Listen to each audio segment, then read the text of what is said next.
Shabbat Shalom. I know that school has ended for most of our students, and they are definitely looking forward to summer activities. But before we completely close out our academic year, I want to tell you about a most interesting school that I recently learned about. I want to tell you about this school and the lessons that it holds for all of us, even those of us who have long since graduated. The school, located in a western suburb of Chicago, is called the Herzl School of Excellence. Now, if the name is not so familiar, just a quick primer. Theodor Herzl was the founder of modern Zionism, which is the right of self-determination of the Jewish people. As a journalist, Herzl covered the rise of anti-Semitism in 19th century Europe, and he realized that if nothing would change, then European Jewry would face increasing threats.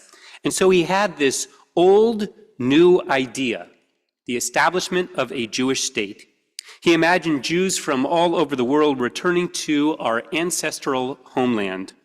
Now recall that Jews had been living in Israel for thousands of years, but then were forcibly kicked out in 2,000 years ago by the Romans.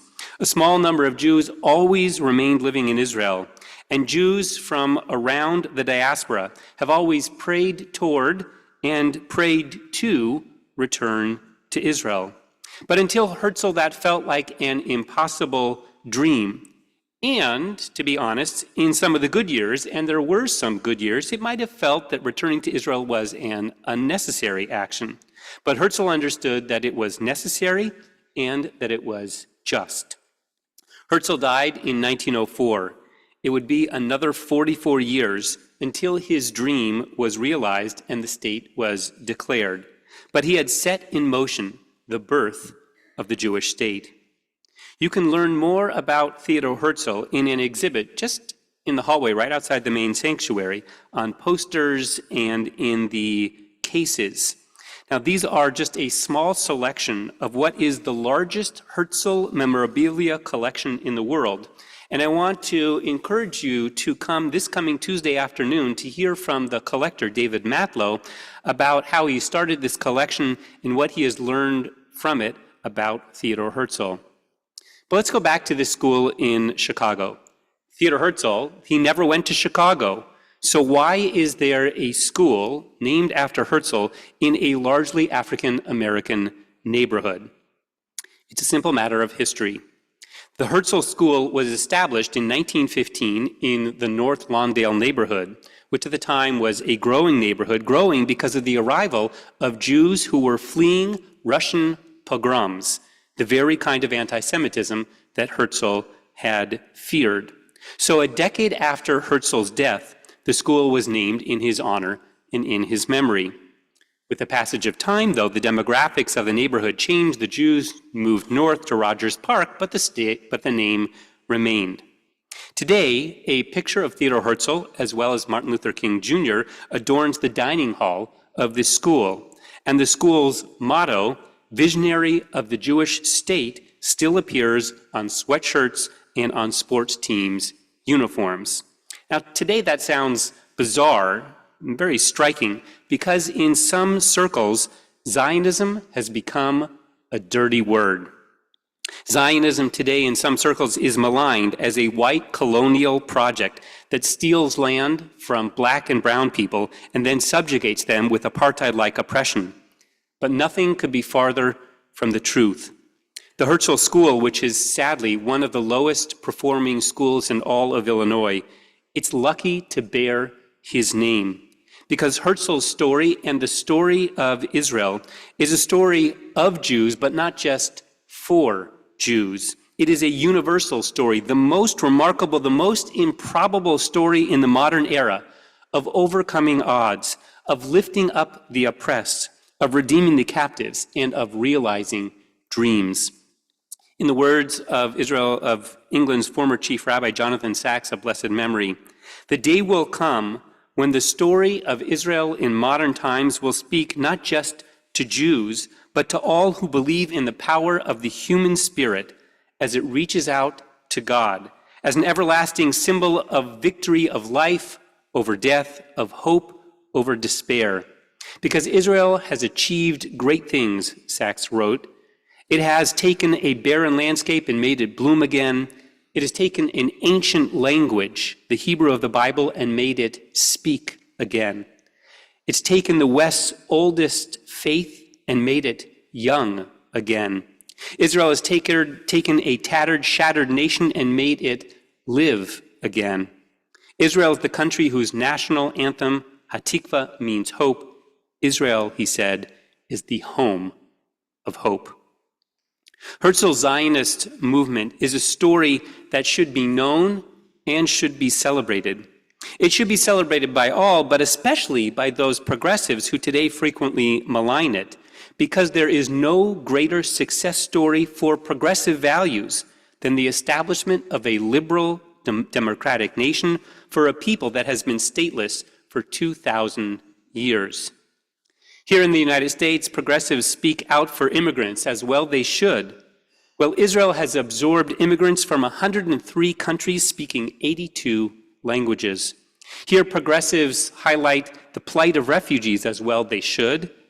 Well, those who settled Israel were almost all refugees, many of them black and brown people, fleeing oppression and finding a home in Israel.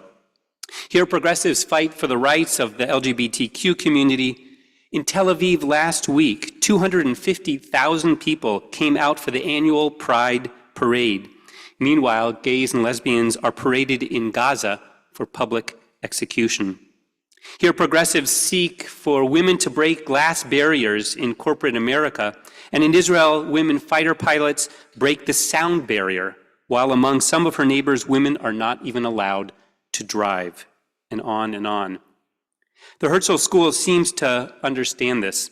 Reflecting on its namesake, the school's principal, Tamara Davis, no relation, described Theodor Herzl as an inspirational entrepreneur. And the school, she said, follows in his footsteps, teaching students how change can be achieved in the world, which is, of course, exactly what Israel has done. It has turned a desolate landscape into a place of forests and fields. It has developed cutting-edge agricultural and medical techniques and created some of the world's most advanced high-tech economies. It has produced great poets and novelists, artists and sculptors, symphonies, universities, and research institutions.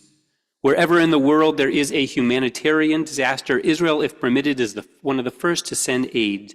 And under immense strain, it has sustained a democracy and independent judiciary. Don't get me wrong, of course. Israel is far, far from perfect. Far right-wing government ministers are, I would say, racist, and their policies, along with some of their actions, along with some right-wing settlers, have too often threatened, targeted, and dehumanized Palestinians. And as I've said repeatedly over these months, the war in Gaza begun by Hamas is a heartbreaking tragedy that has left tens of thousands of civilians killed and displaced. I could go on with critiques of this politician or that policy, but my point is, for a school to bear Herzl's name should be for all of us a source of pride, no less a source of pride for us calling ourselves Zionists. It's a message I want to suggest is reinforced in this week's Parsha. We read in the Parsha the famous Birkat Kohanim, the priestly blessing. Now, when we recite these words as a prayer, we recite just 3 short verses. May Adonai bless you and protect you. May Adonai show you favor and be gracious unto you. May Adonai show you kindness and grant you peace. But in the Torah, there is a 4th verse that follows. I'm not sure why it's not quoted as part of the prayer, but in a way, it's key to understanding them. Thus shall they place my name upon them, and I will bless them. V'samu et shmi al bnei Yisrael, va'ani avarachem. On a simple level, these may be instructions for the Kohanim, the priests, to invoke God's name in blessing the people. Moreover, it may indicate that the priest is only to use God's most intimate name, the Tetragrammaton, Adonai. Archaeologists in Jerusalem have uncovered ancient tablets with this priestly blessing inscribed upon them. And so the verse, "Thus shall you place my name upon them," might actually be a reference to wearing one of these amulets with God's name on it.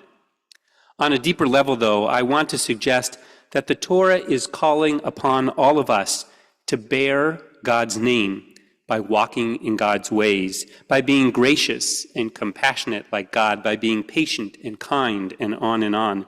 In other words, we are not just to be blessed by God, but we are to become agents of God. So that when the Torah says, "V'samu et shemi v'ani avarachem," place my name on them and I shall bless them, the message is the blessing comes not just from bearing the name, but from embodying the values. The same is true for Herzl School, and the same is true for Zionists. With his name and his story, the school seeks to infuse its students with Herzl's spirit. In their words, to quote, "graduate scholars, leaders, problem solvers, and productive members of our society." And the same is true for Zionists. Zionists should not be a dirty word. We should wear the label with pride when it shapes our worldview and our actions. To be a Zionist should inspire our belief in the human potential to turn dreams into reality. It should inspire individuals to rise above the difficult lot that they might have been dealt. To be a Zionist should not only reinforce our commitment to the state of Israel, but to our belief that all people have the right to self-determination, and therefore, with Israel's right to exist as a precondition, and with important questions of Israel's security as a caveat, Zionists, of all people, should be sympathetic to the Palestinian desire for a state of their own. In that sense, although it sounds a bit far-fetched, if not a bit chutzpahdik, I would say that perhaps Palestinians themselves might be, or should be, Zionists, because Zionism means that Jews and all people have the right to determine their own future and to affirm, in the words of Herzl, "If you will it, it is no dream." Im tirtzu, ein zo agada,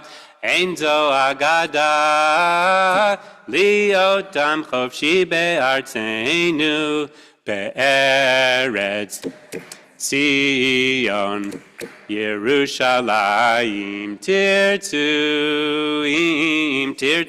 ein zo agada, liot am chofshi be'artzenu, be'eretz Zion, Yerushalayim. Bruchim to you. Turn back in our Siddurim, page 155. Yitkada